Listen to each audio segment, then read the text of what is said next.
Welcome. Let's talk today about about emotional pain and how it can be uncomfortable and misunderstood. So today I'm going to share with you a briefing on this topic because there certainly is a lot related to this topic of why allowing what hurts can heal us, or the gift of pain. So this is a common topic in my work because my clients or folks that come here are struggling with something, but when they leave, they also grow to understand the value of what they're experiencing and what lies within it. So that's what we're going to talk about today. So I'm Sana Karpalati. I'm an alchemist, a Hatha yoga instructor, and a heart math coach. I help people who are hurting in these four areas: general stress, which could include like something that's happening currently. It can also be childhood issues or an inherited trauma or struggle as well. I also work with eating stress, which I love to do, and also medical stress and trauma, which includes like surgery preparation and empowerment, as well as uh, creating more speedy recoveries. Also, performance issues, where in the area of testing and also competition, which includes sports, dance, and so forth. I lead retreats, speak, and create audio programs, which are available on CD Baby, along with my private practice. So if you want to read more about me, you are welcome to go to my website at any time, of course, it's out there, lifechangingenergytherapies.com, or if you just Google my name, I come up. So I want to begin with a story, something that happened several years ago. So once a 92-year-old client, he came into my office and he told me that he was too old for this mumbo jumbo healing stuff and he wasn't going to change anything. Okay, I understand that you're 92 years old and you want to live your life as it is. So his daughter knew of my work and she insisted that he see me for these angry outbursts that started after his wife's death of 58 years. After his wife of 58 years, she died some years prior to that. So he was pretty cranky when he came in.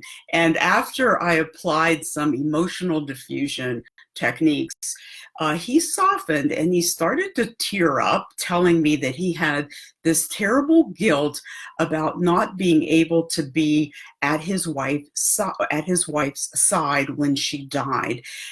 She died after he stepped out for dinner. So now this is how illogical yet protective the subconscious mind can be. As we worked, he realized that he was behaving irrationally because he believed that if he made his family angry enough, that they wouldn't care if they missed his actual moment of death, because he was feeling tremendous guilt because he wasn't present when his wife died. He saw how his behavior was pushing his family away, and it was subconsciously on purpose, which I will explain again shortly. We'll return back to the story. So when we heal what hurts, we are free to breathe more deeply into our lives, feeling the joy and the love that we want to feel on a daily basis. We can deliberately and intentionally choose that as a part of our lives.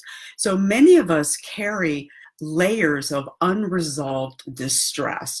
We have, and in our daily awareness, we have these, what I refer to as pings of pain, and know that, that the hurts and we know that the hurts kind of have this way of weaving themselves into the fabric of our lives, and because they become very patterned, and they can also become a habit that we become attached to.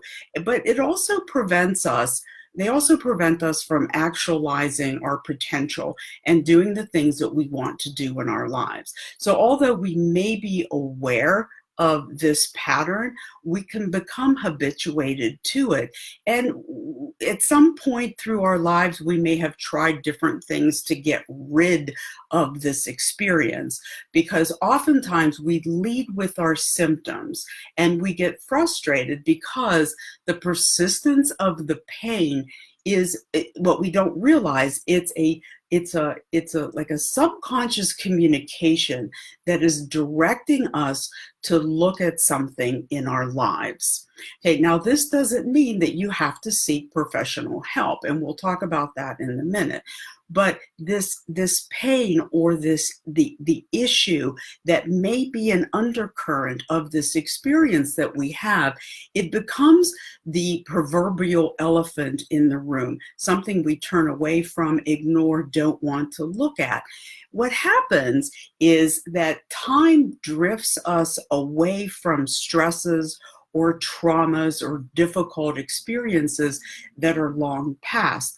Yet what we've done, because of the emotional impact, is that we carry an emotional imprint within us, a memory, okay, that continues to hurt us. So the mind, brain, nervous system react as if it's happening right now, all over again, which further deepens the experience into the neurology of the brain and the body. So all pain has a beginning place, and that's what I do in my work, is I follow this patterning, because everything within you, the pain, the issue, the solution, the wisdom, it all is contained in this package. But often we have no clue of its origin because of what I said a few moments ago, except for distant stories that you might, or experiences that you hear, that you might recall from childhood, or about the family, the ones that we've heard over and over again, when you were a baby, or when, or my mother, this or that. Those stories have value. Also, the things that we don't talk about. Okay, so you'll see over time how we can easily disconnect with how what we're experiencing today was imprinted back in the day. So, and we don't make that connection between our pain, what we're experiencing today, and the originating life event, because see, the subconscious never forgets. It integrates everything that occurred in your life. And sometimes, as I discussed a few moments ago, it's not logical. So your life and the life of your ancestors is integrated into the subconscious mind. So pain patterns, emotional pain patterns can skip through our lives like a rock skimming across the lake, and it's totally irrelevant. Irrelevant to what's happening in our lives, because we might get married and we're totally, completely in love, and all of a sudden this old stuff starts coming up. So it keeps messaging us in lots of different ways through our lives. So we might experience guilt, worry, and other intense emotions, or even body symptoms. But when we ignore them, or we leave them unprocessed, they will eventually create a disturbance or inconvenience us in some way. So sooner or later, that hurt will begin to show itself, and often even more intensely. You might notice that, especially with things that you have already resolved or taken a look at, that through time, the message from outside of us gets louder and louder and more intense. So maybe whether it's a diagnosis or distancing in a relationship or missing out on life, you start noticing this drifting away from what you really want to do in your life. And so as a result, the lens through which we experience the world, how it comes into us, will begin to cloud, and our lack of joy will deepen, and we feel continued stress. So there is a part of us that wants to secure relief, that, and but we keep trying to shoo these symptoms away like a pesky fly.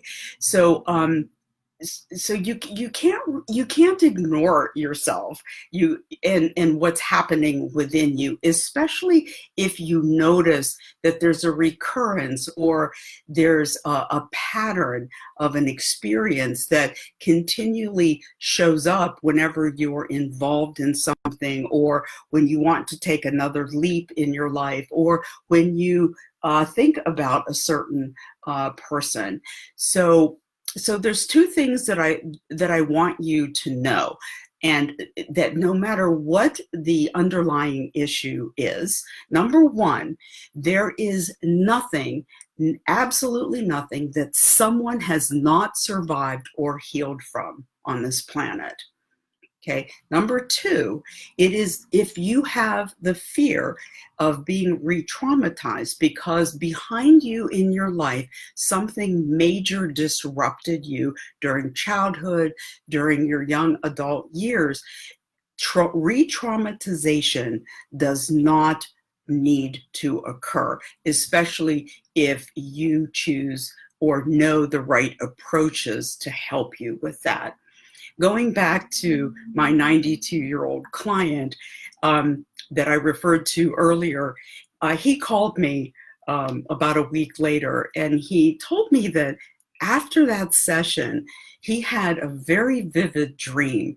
In the dream, his wife appeared to him and told him that it was okay because she wanted him she planned it to make sure that he was well fed, to be physically okay when he was informed of her death. He told me that he was a diabetic, and his wife was always concerned that he was on time with his meals, which was what he was doing. So after he made this connection, after he reintegrated a new experience into the subconscious mind, his outbursts ceased and he reconnected with his family. And when he died several months later, he had all of them by his side. So we can take an action or very simple steps toward resolution. The important piece is that within any pain that you experience, there within lies a gift, wisdom, and awareness of love, a lesson, something that you want to advance or release in your life. It becomes wrapped up. They coexist, pain with this gift. So recognizing the emotional pain through gentle awareness can also tune you in, number one, to what's hurting, and also take you through the experience to allow you to begin to embrace what it is that is there for you. So it's only when we presence or allow pain rather than distracting ourselves away from it that we can grow spiritually. So you might have, so if you think about something in your life that is troublesome, that keeps coming up, keeps presenting itself, have you ever considered just sitting with it and allowing the sadness or allowing yourself to feel the fear? You literally allow them. Because, see, this can seem frightening, especially if you've turned away from the experience or continually distracted yourself. But a few minutes of sitting with the ache can really connect us to what's underlying, or what it is that we need to do, which may be possibly to guide us to a wound of the past, so that we can make a more grown-up, wiser decision about something that happened back here. So it may feel familiar to you, it may feel temporarily intense, but it might give you some relief and release if you just give yourself permission to allow it to process through. So you can enter this experience through the body, through the mind, through memory, or also through the mood. And if you take, and taking some action and trusting that you can find a strength with which to heal it, even if you allow yourself to breathe through it. Because if something is bothersome back here, okay, sometimes all you need to do is to turn towards it and allow it to be in your periphery. We don't always have to face things or confront them in a way that we fear that we need to. So there's always a way to build towards facing or being present with what it is that is hurting. So sometimes the compassion of a partner, journaling, asking for spiritual guidance, or a good talk with a trusted friend, or even a professional consult can help you to find whatever your resolution is, because the resolution also exists within you. So whatever you decide, take this first step toward unburdening yourself, because within you is not only the solution, but your connection to what hurts. And you can begin to take the beauty of life to take in the beauty of life that you long for. So taking one step creates a greater space for well-being. If any of you, and also it's never too late, and nor is there a hurt that cannot be held in our hearts in a different way. So there's two things that I want to offer to you that there's no charge. It's a complimentary part of my work. You'll see at the top there, I have an Ask Sana Anything every third Tuesday of the month. You sign up and then you ask your question. You don't even have to show up on the call. I can send you a link to it. And also, you can sign up for a complimentary 15-minute discussion. I'm more than happy, if I'm not the right person for you, to direct you to a resource or give you a suggestion. I'm here to offer my services. So thank you so much. If any of you have any questions, you're always welcome to contact me through my website, which is lifechangingenergytherapies.com, or if you just put in my name, a bunch of stuff will come up. So thank you all. I'm so grateful to see all your names and your beautiful, and I have all your beautiful faces in here. So thank you all so much. Love you. Take care. Bye-bye.